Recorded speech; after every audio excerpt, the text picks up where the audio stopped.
Hey guys, welcome back to the channel. We've got a legend style video once again for you guys, and I didn't upload anything recently because I was actually stuck with some esports matches in the past few hours. So let's just look at how it's looking so far. And well, I managed to hit a perfect day with super bowlers yesterday. And what I'm going to actually do is I'm going to try to make a two-part video, and I'll try to upload both of them within the same time frame of like 24 hours. So yeah, of course I'll be giving you guys tips as well. And here's our army composition. Of course nothing has changed.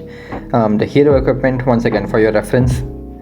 So yeah, let's just get into some attacks. I'll provide you guys on some insights of what I was thinking during each attack.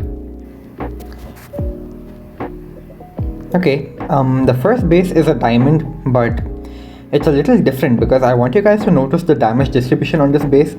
We've got a very heavy corner over here that's like filled with all merge defenses right at the beginning, and I would imagine it's kind of to make it difficult to funnel out this area in order to get some approach going like this.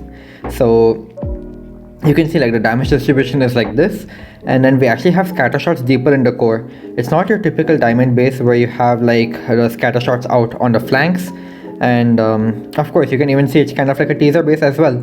So my psychology for most teaser bases is usually somehow starting somewhere close to the town hall, or like queen charge the town hall itself. So what I'm going to try to do is there's not really anything protecting this entire area from a flame flinger if I deploy it from over here or something like that. All I need to do is make sure that I can tank this mortar for a while so that my flame flinger can get some amazing value. And what I'm going to do in order for that, of course, because I can't really keep the flame flinger over here at the top or like anywhere over here honestly, because there's no space. So what I can do is I can just have a warden walk going over here to just create a very simple funnel, and I can maybe even grab the enemy queen while I'm at it. And because I'm saying on teaser style basis you should try to approach from the town hall anyway, we can actually have like the queen joining up from over here. And honestly, sure, like we have these warding compartments over here, but if I deploy wall breaks from over here, they will break this wall over here, and that should give me access to kind of send in my smash through over here. I just need to make sure that I can funnel out this area. And of course we have the king with the giant gauntlet. What better way to create that funnel? So all in all, we're just going to exploit like the weakness of this entire area is only being protected by a mortar, and our flame flinger can do some amazing work out over there. And I'm just going to use my warden to create a very simple funnel, and we have to just time our king properly such that we can send our smash in this little lane over here.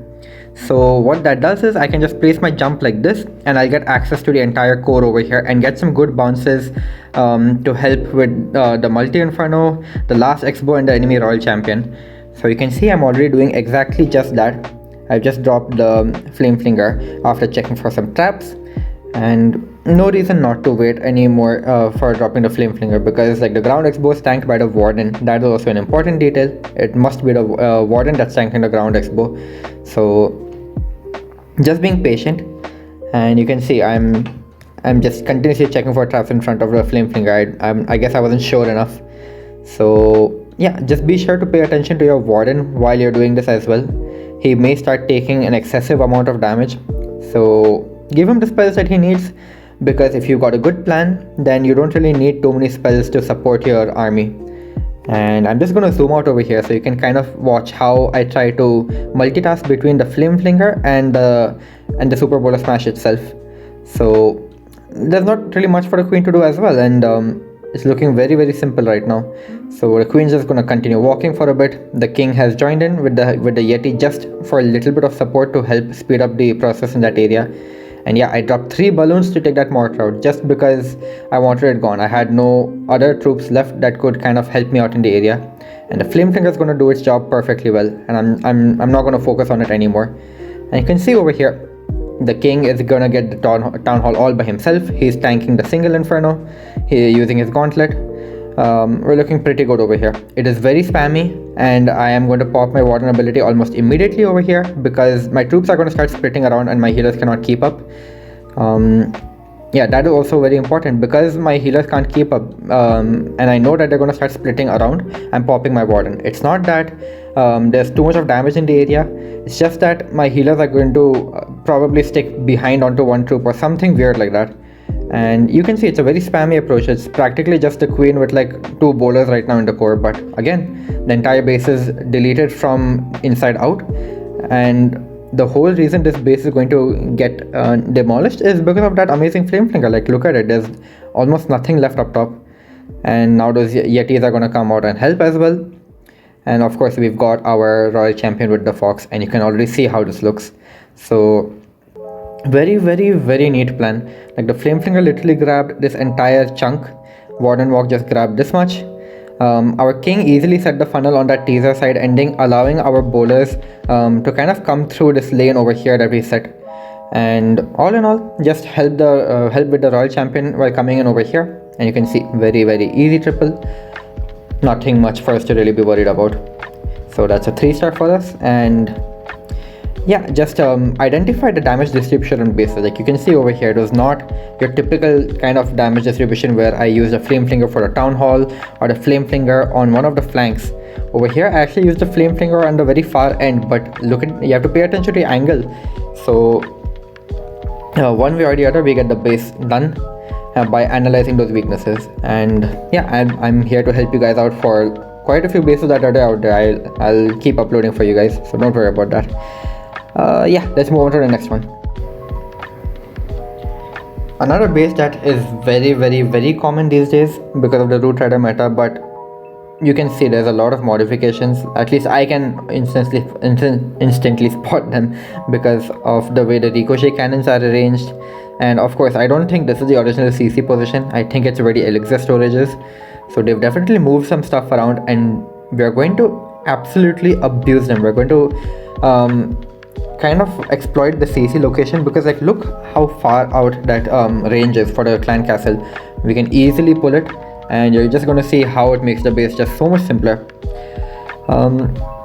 So I think I've explained this base in the past, in the sense that I've explained that on anti 2-star bases like these, it's up to you to kind of understand where, when the eagle and the monolith are on opposite sides of the town hall, usually you should prefer approaching from one of the sides. So either approach from over here or approach from over here. Do not approach from the sides at all.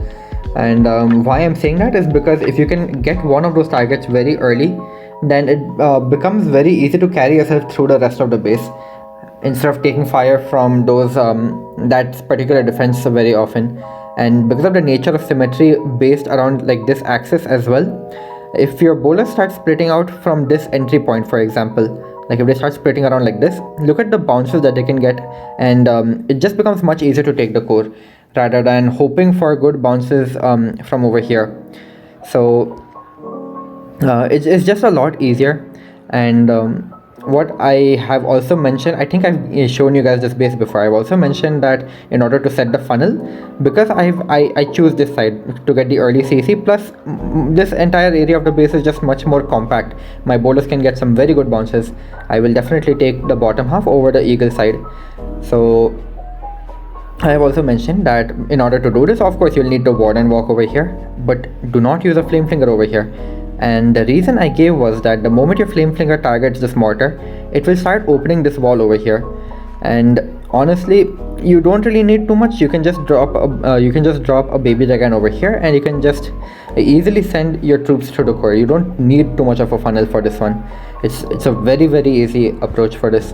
So that being said, we actually have a free siege machine because we're not going to be using it for the funnel. And what that means is I can actually help reduce the damage on the back end of the base as compared to my angle of approach. So I am going to be approaching from over here, right? That means that this is the back end that's waiting for me. I have pretty much all the enemy heroes. I have the ricochet cannon, and overall it's just quite a few stuff waiting for us at the very end of the base. So what I'm going to do is I'm going to try to squeeze my flame flinger in a way such that I can reduce the damage on the back end. So honestly, if I just placed my Yeti over here and put a flame flinger behind it, I can get this much of the base, and that is already good enough for me, honestly. Like this ricochet cannon especially, insane value. So I say insane value because it's just gonna help make sure that even when everything is about to die, because there's not enough damage left on the last bits of the base, I can have like a queen charge or something of the sort going, and there's not enough damage to kind of help kill my bowlers as they're slowed down in the core over here. And that's why we're going to be able to get through this base as well. So I'm just going to speed up the starting a little bit because I've already talked about it. And yeah, this is the trick I was talking about. So because the clan castle is like literally all the way out over here, I used one wall breaker to break this wall, and because the range is so far out, I just dropped a second wall breaker. I'm not expecting it to break this wall, but I know that if I drop one more over here, it's gonna try to target this wall, and that was enough for me to pull that triple ice golem CC. And if you can manage to pull that triple ice golem CC, because all your bases are gonna have triple ice golem CCs pretty much, or at least minimum of 2. If you can pull that CC out, just the base cannot do anything. Like you're not going to remain frozen up in this area. You can easily keep pushing through the base, and you're just going to see exactly how clean that's going to look now that we don't have any clan castle to deal with. So yeah, as I was saying, flame fling on the top. Important note is these archers that I've dropped on the corners. I try to find some space where they can maybe get 1 or 2 buildings each, which is really good value for them. It helps me not have to worry about cleanup at all. So yeah, you can once again just see like those ice golems are able to push really far forward. I don't have any ice golems in the defensive CC to worry about once again, and this is just going to look so clean, honestly, like just crazy. So as I was saying, those bowler bounces, look at that, the scatter shots are almost down. Just those rages will not let anything survive in this core. Do take full advantage of them. And yeah, this base is toast. Like we managed to remove the entire area that we were actually worried about. And flame fingers, of course, doing what it's supposed to be doing. Excellent job. And yeah, just our heroes left, but as I was saying, there's nothing left in this area. So our queen, our royal champion, and our warden, they are chilling. It doesn't even matter at this point if our healers go down. You can already tell that this is going to be a triple. So I'm just going to fast forward this last bit because there's not really much to think about over here. Not really much to explain. We'll just get on to the next one. Yeah, another triple for us.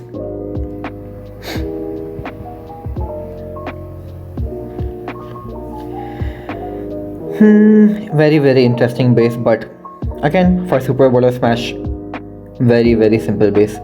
I would only imagine that this is supposed to somehow make Root Riders come to the core very late, but honestly they have not done a good job of covering the entire core, so it's going to be relatively easy for us. And the way to usually approach these kind of bases is to kind of have something going around the entire area so that you can save this invis core for the last bit of the base. People usually try to also use log launchers on bases like these to trigger these invis towers, but I would say it's not very necessary, especially if you can find like good spots for your siege machines to help rotate around this entire base. And in this case, at least the invis towers are not covering the entire core, so we don't really have much to worry about. We can kind of just very loosely set a funnel starting from anywhere. So I like to use my flame fingers. Obviously it's a very comfortable siege machine, so I just saw that okay, like this little area is like decent value enough. It's like covering almost the entire edge. I don't mind just settling for that much value from the flame flinger, because I can just have a queen walk going from starting over here and then going towards the left. And what that does is like the flame flinger is gonna help cut off that area. Our queen is gonna cut off this area, start moving to the left, and honestly there's no need for her to even step inside, because she can easily just keep reaching everything over the wall, and we can join our bowlers from wherever we want starting over here.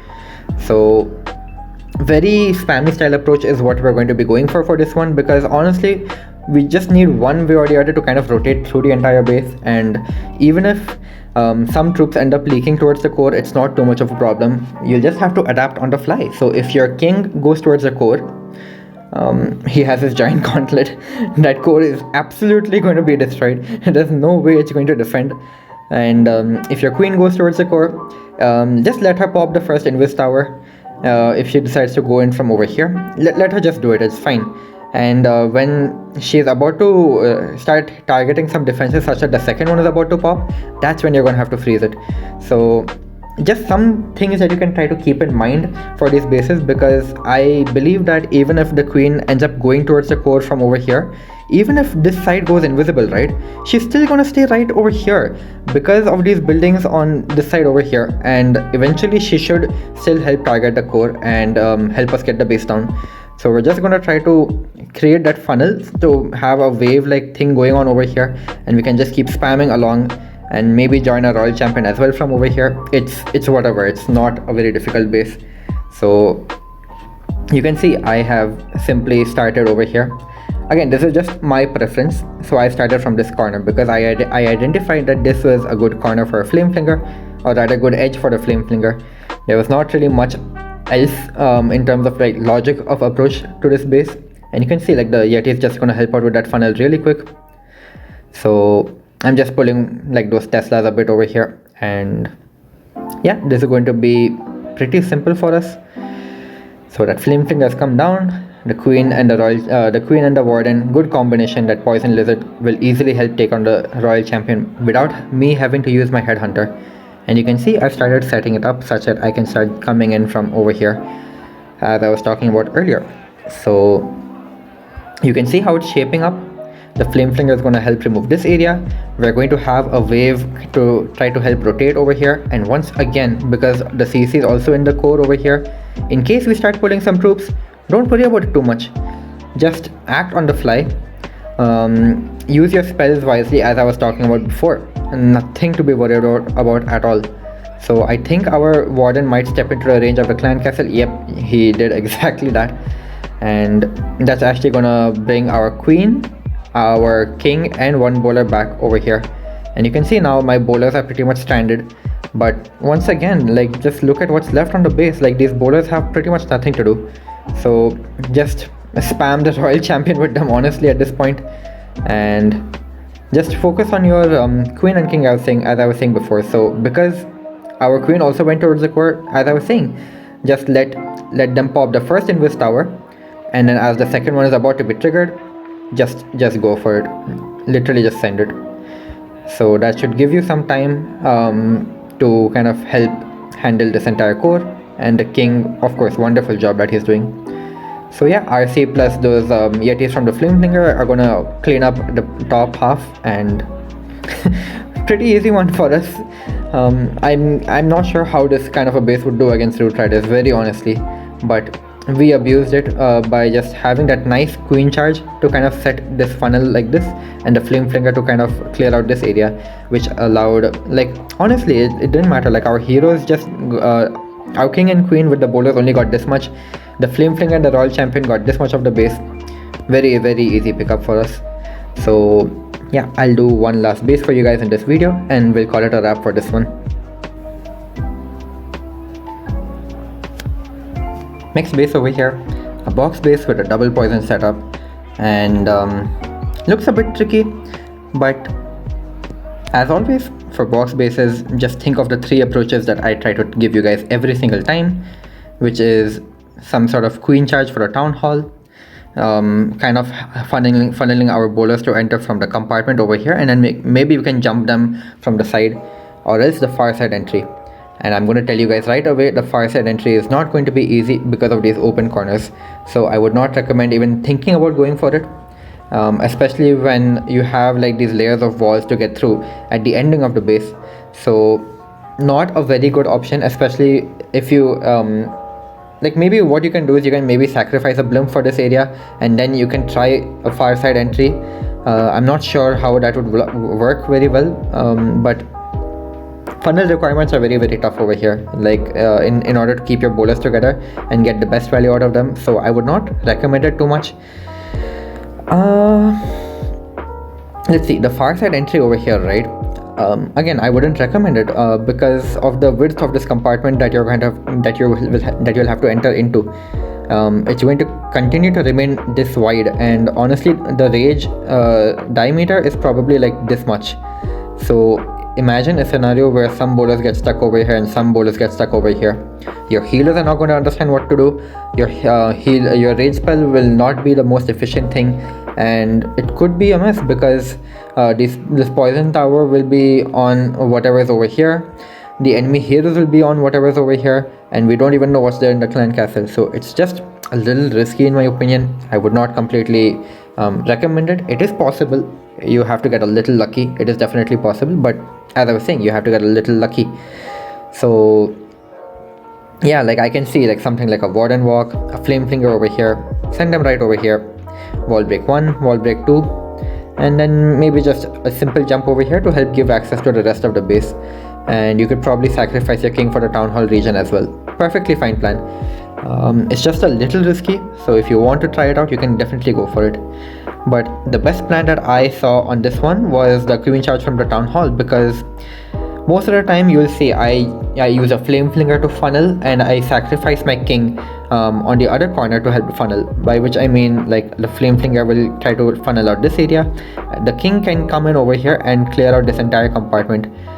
So that is very simple, because if I can simply tank this this mortar over here, the flame flinger can actually grab all of this, literally all of it. I'm also pointing at the scatter shot because we have those yetis in our flame flinger as well, and let's just see it in action. So without me having to talk about it too much, it's better that you guys see it as well, and you can see how I'm dropping those barbs to just check for like Teslas and stuff. So yeah, the double wall break just to help with like getting the one of them is for a queen to come in over here, one of them is to help our bowlers, and you're gonna see how exactly I try to break this down with this approach. So start at the warden, the king will come very late, and it's just literally free. So after the king gets pulled onto the warden, onto my queen, sorry, it's just go time for the king, because he will not get distracted towards the town hall region at all. And yeah, literally just gonna sacrifice him only for that one compartment. Yes, I know it seems like such little value, but it's more than enough to set this base up, because what we're going to need to do is we need to clear this compartment and this one as well.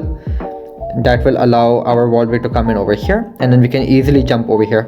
And now if I place a jump like that over here, just look at what's going to happen. So most like the clan castle is going to be coming out over here, and it's actually going to pull our bowlers more towards this area of the base. So if I place the jump over here, look at this thin lane that we have to go through, and it's going to be so easy to keep placing those rages in that compartment. So you're going to see like this is just going to be amazing for us. And I think my ice golems are following, and that's perfect for me. So you can see very easy setup, nothing complicated. I probably use like one rage for the queen so far, and everybody's just gonna follow right through. It's gonna be amazing. So yeah, just pop the warden ability, preserve the ice golem so they can pop a little bit deeper into the core over here, and you can see exactly that's what's happening over here.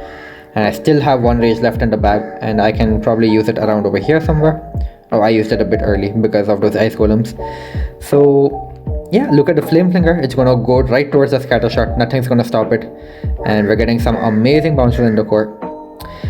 Yeah, looking really good for us. It's going to be a little bit of a close finish looking at the Tesla farm on the back end, but I still have my queen ability, and those healers are going to be safe as well. It's going to be a nice cleanup for our RC, and we'll have a simple queen charge as well to finish this base off.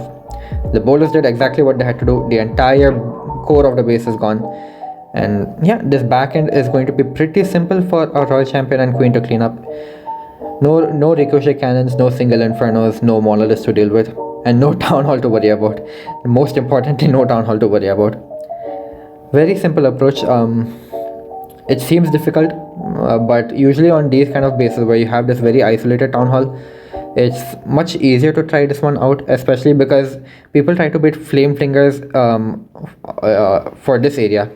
Nobody thinks that you're going to literally queen charge a town hall and then start joining in with bowlers exactly from right there. So pretty easy setup overall, and do try it out. It's a bit complicated on some bases, but as always, like, I'm here to help you guys. I have provided some tutorials on like queen charge into Super Bowler Smash as well on some of my earlier videos, so do check them out if you haven't. And yeah, that's about it for me for this one. I will make this a 2-part video. I will share the other 4 attacks that I've done that helped me get this perfect legendary, and hopefully I should upload it a little like not too long after I upload this video that you guys are watching right now. So yeah, if you guys did enjoy this content, feel free to drop some feedback of some sort, and even if you didn't enjoy it, feel free to let me know what I could have done better.